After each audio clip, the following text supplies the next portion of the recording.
Hey folks, I've been away for a while, haven't done a video. So just want to talk about the carb here on the 493 big block Mopar.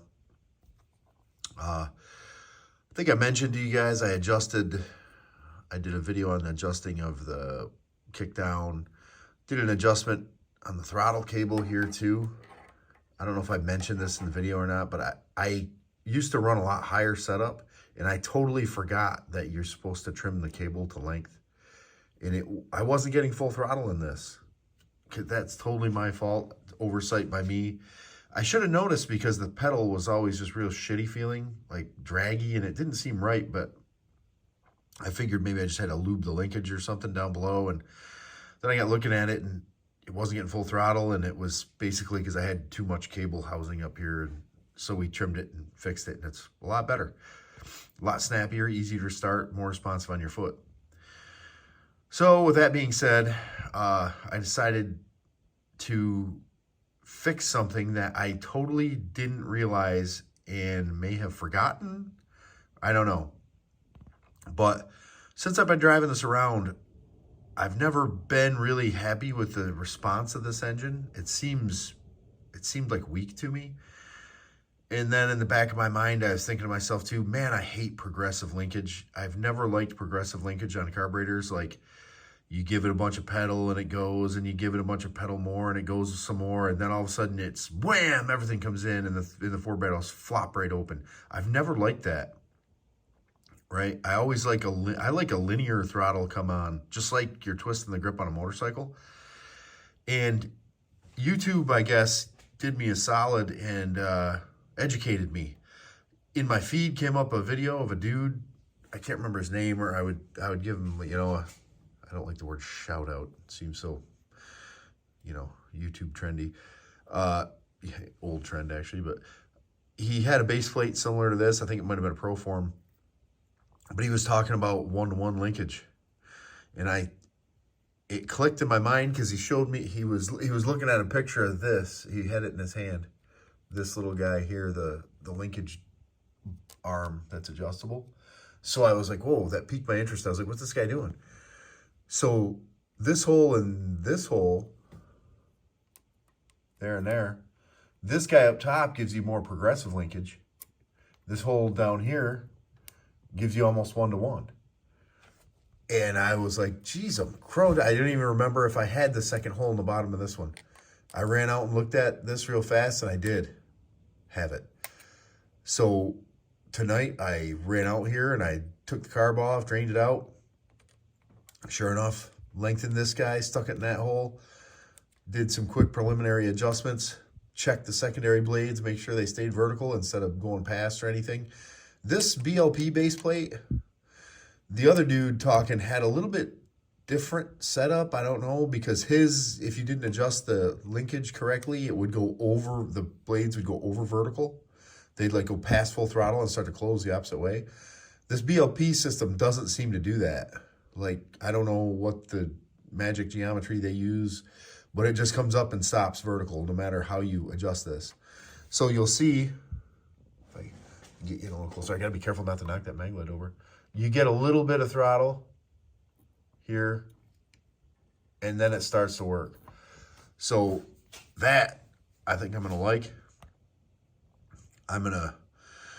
Because I like my power to be right there. I like to be able to just get right into it and have it right at my fingertips, I don't like to be running off two barrels. And anyway, my point, I said it earlier. I don't like the curve to be like long and then everything at the end. I like to be linear.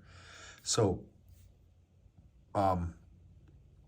it's going to be interesting to me because to check the air-fuel ratio at cruise and all this stuff, that's kind of the reason I wanted the one-to-one linkage as well, because I think it'll affect the air-fuel ratio at highway cruise,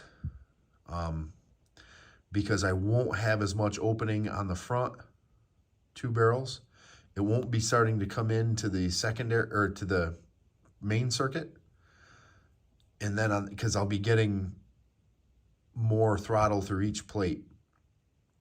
So it'll be interesting to see how the air-fuel ratio plays in it. Because even though I cut back my transfer slot circuit to 64 thousandths, more on that a little later, it did lean out my highway cruise. But I did notice that I am starting to get into the main circuit. So that's the two of them together is running too rich. The main circuit on its own is pretty good. The transfer slot on its own isn't too bad. The idle circuit is real good on its own. But when you get blending the transfer slot and main circuit, it becomes rich.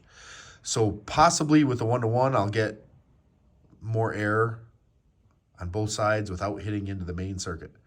So that's going to be interesting in a tuning perspective. Anyway, whilst I had the carb off, I made a couple more transfer slot restrictors and stuck them in the back. Because you remember I had left those at 69 thousandths instead of 64 because I was too lazy to make another set. Knowing that how the progressive linkage kicked right in at the back, I wanted it to be fat to cover up the spot. Now I don't have to worry about that as much because it's 1-to-1 effectively. So that'll pick up quicker and start the flow, and I want it thinned out. So highway cruise is going to be what I'm looking for next. Probably when I do my next video, it'll be on what this adjustment, the 1-to-1 ratio and the transfer slot leaning did for my cruise at highway speed. That'll probably be my next video.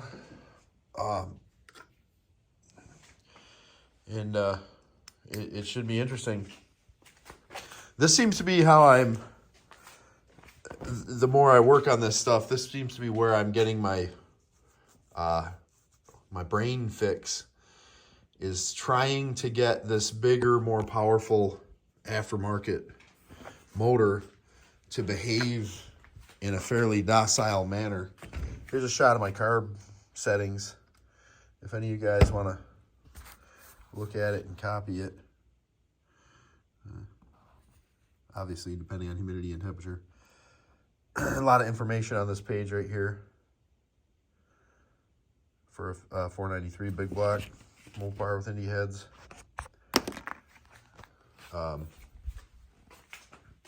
Yeah, I've been getting my brain fix on trying to make this thing livable.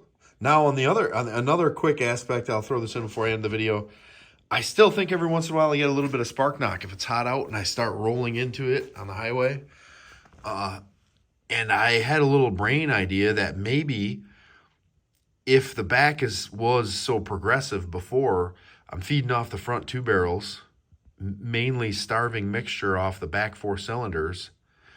Maybe loading in on them is causing them to be lean and get a little bit of spark knock because the front two barrels are always being stolen by the front half of the engine comparatively to the back. So if this is more of a square setup now, I'm wondering if that spark knock sound might go away, if it is spark knock. Otherwise, it's just something in the car rattling a little bit, tricking my ears. But I'll make sure I note that too. If I'm getting an even feed through the engine, if that sound disappears, I'll make a note of it. Later, guys. Have fun. Happy Halloween.